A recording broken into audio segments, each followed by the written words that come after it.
BJP জানে BSF এর ক্ষমতা কি, বিএসএফ এর ক্ষমতা কতটা? আর এ বিষয়ে আমার সঙ্গে কথা বলতে আজকে যুক্ত হয়েছেন বিএসএফ এর প্রাক্তন কর্তা সৌমির মিত্র স্যার। সৌমির বাবু, আজ তাক বাংলায় আপনাকে স্বাগত। যে বিষয়টি আমি বলছি যে মানে বিজেপির এত ক্ষমতা, আর বিজেপি মানে জানে বিএসএফ এর ক্ষমতা কি, যে এরকম বলছে আমি সাইজ করার জন্য একাই যথেষ্ট। কি বলবো বলো, মানে প্রথম কথা হচ্ছে যে এই যতদূর আমার খবর, এই যে ভদ্রলোক এতক্ষণ ধরে বললেন যে সাইজ করে দেবেন কিংবা আমাদের ছোট করে দেবেন, একটা পা কেটে দেবেন, জানি না তার কি মর্জি, রিসেন্টলি জয়েন করেছেন বিজেপিতে। সুতরাং ওনার বর্ডার ম্যানেজমেন্ট যে একটা subject, which is a very huge subject, সে সম্বন্ধে কোনো ধারণা নেই।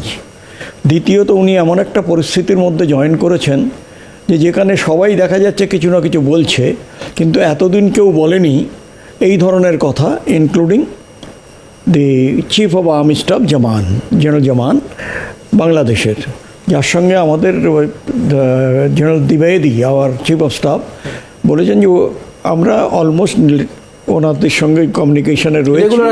হ্যাঁ, আমার রেগুলার, আমাদের কোনো অসুবিধে নেই ওনার ইয়েতে। এখন এই যে কথাগুলো, এগুলো হচ্ছে দুটো জিনিস হতে পারে, যে তিনি এসেছেন, but it shows that he is very uncertain এবং হি ইজ লিটল শেকি। দ্বিতীয়ত যেটা, এগুলো বলতে হয় গ্রামের মানুষকে একটুখানি উত্তেজিত করার জন্যে, উদ্দীপ্ত করার জন্যে, সেটা অনেক সময় বুমেরাংও হয়ে যেতে পারে। এখন এই যে কথাগুলো উনি বলেন সাইজ করে দিলাম, সেটা হচ্ছে যে বাংলাদেশ আর্মিতে এই রকম যে অভব্য ভাষা ব্যবহার করে, এটা আমার জানা ছিল না। কারণ ওদের হোক, আমাদের হোক, পাকিস্তানের হোক, যেখানেই হোক না কেন, সার্টেন ট্রেনিং আর অলমোস্ট সেম, পার্টিকুলারলি স্ট্র্যাটেজিক কিংবা যুদ্ধের যে ট্রেনিংগুলো হয়, সেগুলো একটু এদিক ওদিক না করে মোটামুটি এক। কারণ যখন ব্রিটিশ স্বাধীন হয়, তখন ওই ব্রিটিশ টাইমের যারা অফিসার ছিলেন, তারাই পরবর্তীকালে হাল ধরেন আমাদের মানে ভারতবর্ষে। এবং তারপরে এমন সময় এসছে, যেমন ওদের যিনি প্রথম আর্মি চিফ ছিলেন বাংলাদেশে, কর্নেল ওসমানিয়া, পরবর্তীকালে জেনারেল ওসমানী, ওনারই ব্যাচমেট ছিল আমাদের ব্রিগেডিয়ার একজন, ব্রিগেডিয়ার পান্ডে, আসাম রাইফেলসের বস। সুতরাং এই যে জিনিসটা, এই ভদ্রলোক জানেন না, ইতিহাসও পড়েননি। যেটা সবচেয়ে বড় কথা হচ্ছে, তুমি কোন অর্গানাইজেশনে যাচ্ছ, সেই অর্গানাইজেশনে তুমি কি করতে পারবে না করতে পারবে, তোমার কি বলা।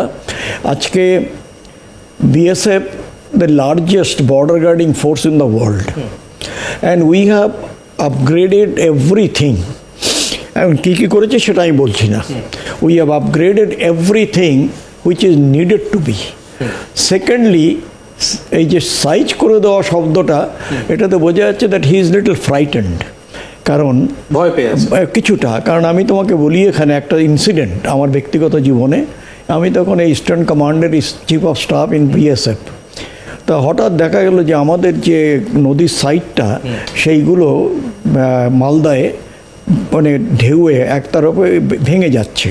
কারণটা হচ্ছে, ও পাশে যে বাংলাদেশের ইয়েটা ছিল, তারা অলরেডি সেখানে রিপেয়ার এমব্যাঙ্কমেন্ট শুরু করেছে। কিন্তু আমাদের যেটা এগ্রিমেন্ট ছিল যে দুই দেশই একসঙ্গে শুরু করবে, যার ফলে কি হচ্ছে, এই কাজটা যখন হচ্ছিল, তখন এখান থেকে সেই ঢেউটা ওরা আঘাত পাচ্ছে, এখানে এসে পড়ে এটা হচ্ছে।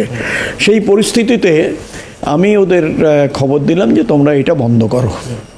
কারণ তো ওখানে বললো যে না, এটা তো বন্ধ হবে না, তাহলে আমাকে বাধ্য হয়ে অন্য কিছু করতে হবে। আমি তখন বললেন যে দেখুন, ওদের বলো যে এটা এক্ষুনি বন্ধ করুক, তা নাহলে একটা গুলিগোলা চলবে, সেটা কী হবে। আনফর্চুনেটলি আর unfortunately he started firing. He was a very, এইরকমই ভেরি ইয়াং। এই ভদ্রলোকের তো বয়স হয়েছে, হি ওয়াজ এ ভেরি ইয়াং। তা আমি তখন বললেন যে ওরা যখন ইনিশিয়েটিভ নিয়েছে গুলি মারার, তাহলে আমাদের তো রিটালিয়েট করতে হবে, আমরা তো করবো না। তো তখন তার মধ্যে দেখা গেল যে একটি কল আসছে ঢাকা হেডকোয়ার্টার থেকে, পিলখানা থেকে। সেখান থেকে আমি কলটা তুললাম, বললো স্যার এই আমাদের ফায়ারিং হচ্ছে, এটা তো বন্ধ করা উচিত। আমি বললাম যে ফায়ার তো আমি শুরু করিনি, ফায়ার তো তোমরা শুরু করেছো, তো তোমরা যদি ফায়ার করো তাহলে আমাকে তো সেটাকে রিটালিয়েট করতেই হবে। কিন্তু প্রশ্ন উঠছে তোমরা করছো কেন। তা আমি শুনতে পাচ্ছি যে পেছন থেকে কেউ প্রম্পট করছেন।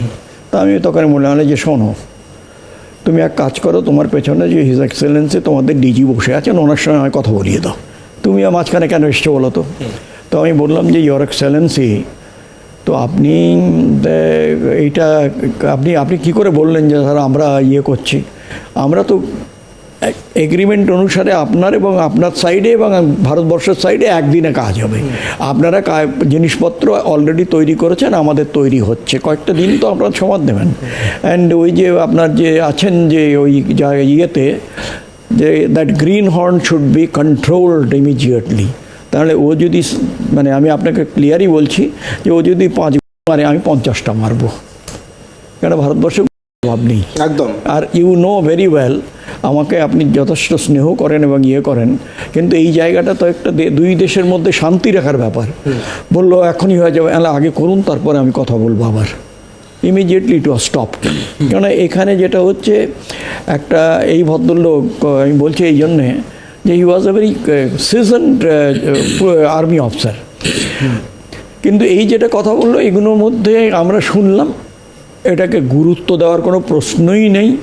আজকে যেভাবে আমাদের ভারতবর্ষে বিশেষ করে বর্ডার গার্ডিং যেগুলো আছে, BSF is a force which is deployed in every place, আর্মিতে এক্সেপ্টিং আমাদের লাইন অফ অ্যাকচুয়াল কন্ট্রোলে, ওখানে আইটিবিপি আছে, Indo Tibetan border. Otherwise we are there. কার্গিলে একমাত্র আই ওয়াজ ডিআইজি শ্রীনগর, কার্গিলে আমার ব্যাটালিয়ান তারা বলেছিল না, যখন দেখা যাচ্ছে যে থিংস আর হটিং আপ, বলো উইল স্টে ব্যাক, কেন -15-20 চলে যায় ওখানে টেম্পারেচারটা। তো সেই জায়গাটায় বিএসএফ সম্বন্ধে উনি বোধহয় জানেনও না, কিচ্ছু জানেন না। সেই জায়গাটা যদি এরকম হয় তাহলে তো আমি আর কি বলবো, এবারে ব্যাপারে আমার মনে হয় না যে কোনো মন্তব্য দিয়ে তাকে গুরুত্ব দেওয়া উচিত নয়। এবং বিএসএফ ইজ বিএসএফ। আমরা মুখের উপরে কিছু আমরা করি না, আমরা কাজ করে দেখিয়ে দেবো। প্রয়োজনে যখন আমার দেশের নিরাপত্তার প্রশ্ন আসবে, আমরা প্রথমে ইনিশিয়েট করবো না এই পিউনিটিভ অ্যাকশনে, but if you go beyond the Lakshman rekha, আমার মনে হয় then there will be no hold bar. একদম। এবং আপনি যেটা বলছিলেন যে ভাষার একটা কোড হয়, সেই ভাষার কোডের বাইরে কি না, এগুলো তো একজন একটা ট্রেন্ড, তাই আমি কি সাইজ করে দেবো। ভাই সাইজ করবি কি? তুই কি টেলার? হ্যাঁ, টেলার তো সাইজ মাপে, তুমি কোন টেলার ভাই?